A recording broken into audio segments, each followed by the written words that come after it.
Yeah కుక్షి వివరే కృత్వా స్వయం రక్షతి సర్వతః నమామి జననీం దేవీం పరాం ప్రకృతి రూపిణీం.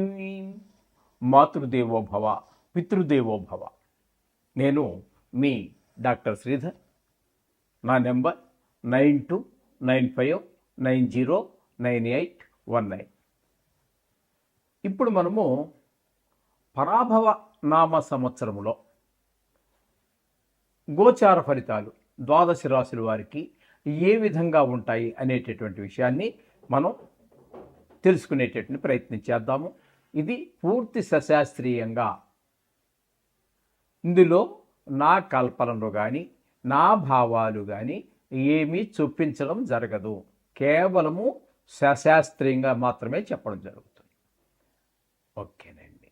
ఇప్పుడు ప్రథమంగా మేషరాశి వారికి ఈ సంవత్సరంలో ఏ విధంగా ఉంటుంది, పరాభవనామ సంవత్సరంలో ఏ విధంగా ఉండబోతుంది అనే విషయం తెలుసుకుందాం. ఇక్కడ మేషరాశి వారికి అనేటప్పటికీ ఏ ఏ నక్షత్రాల వారు దీనిలోకి వస్తారు అనేది మొదటగా తెలుసుకుందాము. అశ్విని 1, 2, 3, 4 పాదాలు, భరణి 1, 2, 3, 4 పాదాలు, కృత్తిక 1వ పాదం. అంటే ఒక నక్షత్రానికి 4 పాదాలు ఉంటాయి. అవన్నీ మీకు ఇదివరకు చాలాసార్లు మీరు చెప్పడం జరిగింది, మీకు తెలుసు అవన్నీ. కానీ ఇవన్నీ ఒక్కసారి పునశ్చరణం చేసుకుందాము. అంచేత ఈ 9, 4 అంటే అశ్విని 4, భరణి 4, కృత్తిక 1 అంటే మొత్తం 9 పాదాలు అయ్యాయి. 3 నక్షత్రాలు కంపల్సరీగా ప్రతి రాశిలోనూ ఉంటాయి. కాబట్టి ఇక్కడ మీకు ఈ 9 పాదాలు కలిసి అశ్విని మేషరాశిలోనికి వస్తాయి. ఈ మేషరాశి వారికి గోచార ఫలితాలు ఏ విధంగా ఉన్నాయి అనేటటువంటిది సశాస్త్రీయమైన పద్ధతిలో మనం తెలుసుకునేటటువంటి ప్రయత్నం చేద్దాము. ఇక్కడ వీరికి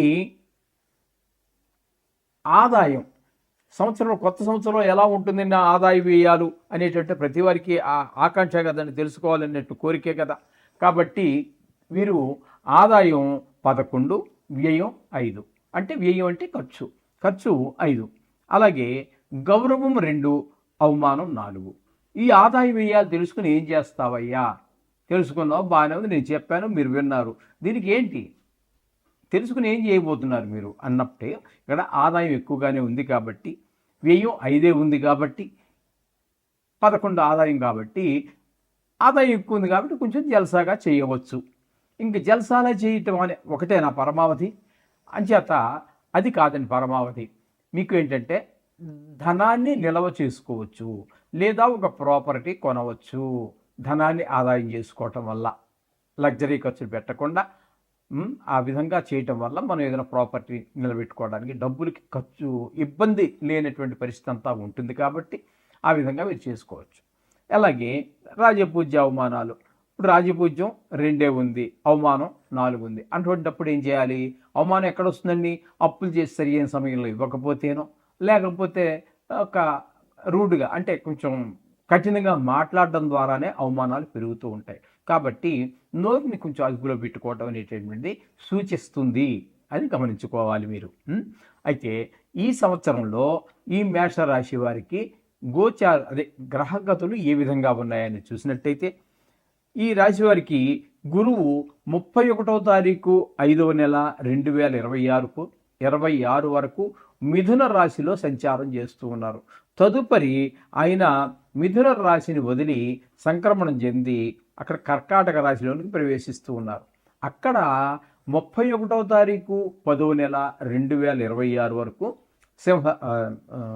మనకి ఇక్కడ కర్కాటకంలో ఉండన్నారు.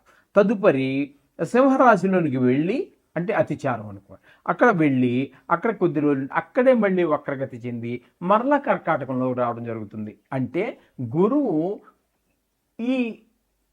ఈ పరాభవనామ సంవత్సరంలో 3 రాశుల్లో సంచారం వెనక్కి ముందుకి వెనక్కి అన్నట్టుగా జరుగుతూ ఉంటుంది. ఈ విధమైనటువంటి గ్రహచారం ఒక విచిత్రమైనటువంటి ఫలితాలు మనకి అందజేస్తూ ఉంటారు గురువు. ఇకపోతే శని భగవానుడి సంవత్సరం అంతా కూడా మేన రాశిలోనే ఉన్నారు, ఎక్కడికి కదలరాయన.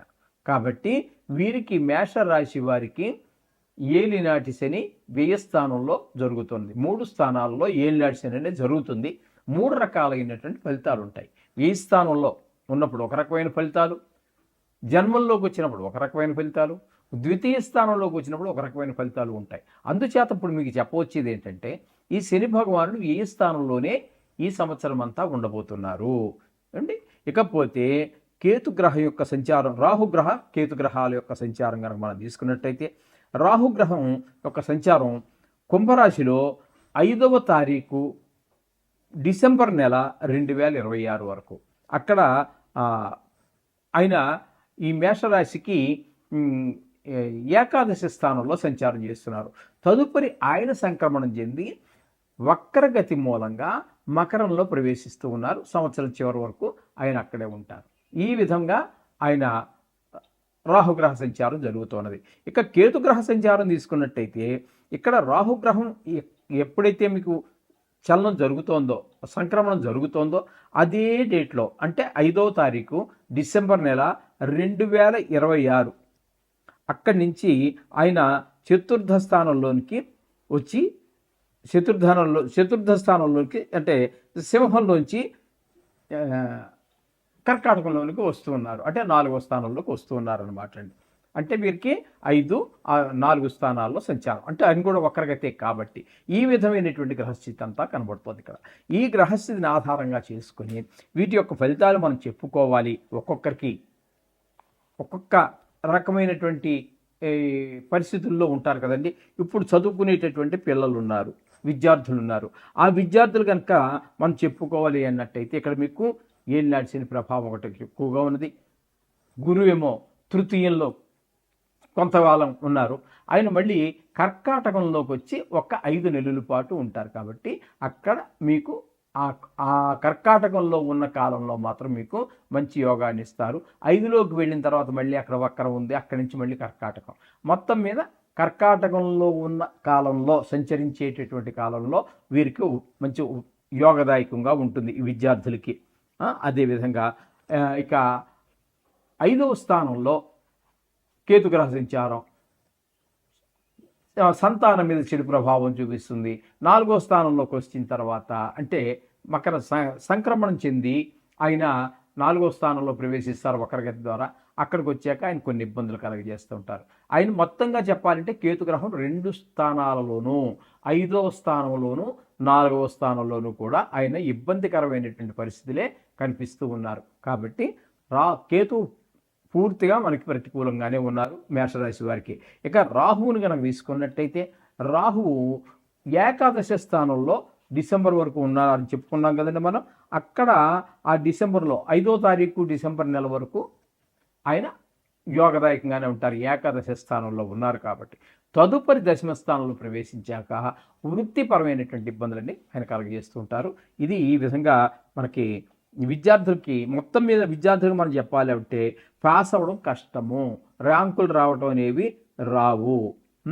అది చదివితే పాస్ అవ్వాలి, చాలా కష్టపడి చదివితేనే మాత్రమే వీళ్ళు పాస్ కాగలరు. ఇక ఉద్యోగస్తుల విషయానికి కానీ మనం వచ్చినట్టయితే, వీళ్ళు చాలా జాగ్రత్తగా ఉండవలసినటువంటి సమయం. ఎక్కువగా శ్రమకి పడవలసి వస్తుంది. నిరుద్యోగులకు ఉద్యోగ అవకాశాలు చాలా తక్కువగా ఉన్నాయి. నిరుద్యోగంలో ఉన్నటువంటి వారికి ఉద్యోగం అవకాశాలు చాలా తక్కువగా ఉంటాయి. ఇక వ్యవసాయదారుల విషయానికి వచ్చినట్టయితే, వీరికి పంట చేతికి వచ్చే టైంకి నష్టపోవడం జరుగుతూ ఉంటుంది. అంటే బాగా పండిపోయింది, ఇంకా కొద్ది రోజుల్లో మనం కోసేద్దాము అనుకునేటప్పుడు వరదలో ఏవో రావటం, కొట్టుకుపోవటము, లేకపోతే చీడపీడలు పట్టడము, ఇట్లాంటివన్నీ జరిగి మొత్తం మీద వీళ్ళకి కొంచెం ఆదాయం తగ్గేటటువంటి అవకాశం ఉంటుంది. ధనాదాయం తగ్గిపోతుంది, రుణభారం పెరిగిపోతూ ఉంటుంది. మరి అంటే దానికి పెట్టుబడి పెట్టాలి కదండి. అది బ్యాంకు ద్వారానో ప్రైవేట్ వ్యక్తుల దగ్గర తీసుకోవాల్సి ఉంటుంది. అవి పంట ఎప్పుడైతే చేతికి రాలేదో రుణం పెరిగిపోతూ ఉంటుంది. ఈ విధమైనటువంటి ఇబ్బందులన్నీ వ్యవసాయదారులకి ఉన్నాయి. ఇక వ్యాపారస్తులకు చెప్పుకోవాలంటే, వీళ్ళకి పెట్టుబడులు ఎక్కువైపోతూ ఉంటాయి. క్రయ విక్రయాలు కలిసి రావండి. ఇనుము, యంత్ర సంబంధమైనటువంటి విషయాల్లో, గృహోపకరణాలు, రియల్ ఎస్టేట్లు, వ్యాపారులు, వీరందరికీ కూడా ఆశించినటువంటి ఫలితం అయితే రాదు. ఈ విధమైనటువంటి ఫలితాలన్నీ కూడా ఇక్కడ మనకి వ్యాపారస్తుల గురించి మనం చెప్పుకోవాల్సి ఉన్నది. ఇకపోతే క్రీడాకారులు అంటే క్రికెట్ కావచ్చు, రకరకాల క్రీడలు ఉన్నాయి కదండి. క్రికెట్ అనేది మధ్యలో వచ్చినటువంటిది. మనకి అనేక రకాల క్రీడలు ఉండే మొదటి నుంచి. మనకి కబడ్డీ అని, చదరంగం అని, అట్లా మనకి ఖో అని బ్యాడ్మింటను, షటిల్లు, ఫుట్బాలు, వాలీబాలు అనేక రకాల క్రీడలు ఉన్నాయి. అవన్నీ కూడా ఈ క్రికెట్ మహత్యం అని అవన్నీ మరుగున పడిపోయాయి. అటువంటి క్రీడాకారులకి ఇక టీవీ రంగంలో ఉన్నటువంటి వారికి నటీనటులు అంటే టీవీ రంగం, సినీ రంగం అంటే నటీనటులు, సాంకేతిక వీళ్ళు ఉన్నారు కదా స్టాఫ్, వాళ్ళందరికీ కూడా తగినంత గుర్తింపు ఉండదు, తగిన ఆదాయము కూడా ఉండదు. నిర్మాతలకి పెట్టుబడికి తగినటువంటి ఆదాయం రాదు. ఎందుకంటే ఈ నిర్మాత అనేటటువంటి వాడు ఏదో మళ్ళాగా ఏదో లక్షలతోటో 1-2 కోట్లతోటో 10 కోట్లతోటే తేలేటటువంటి వ్యవహారం కాదు. అది చాలా పెద్ద మొత్తంలో పెట్టవలసి ఉంటుంది. వాళ్ళకి సరి అయినటువంటి ఆదాయం రాదు. కాంట్రాక్టుదారులు కనుక తీసుకున్నట్టయితే ఈ కాలంలో పూర్తి చేయడం జరగదు.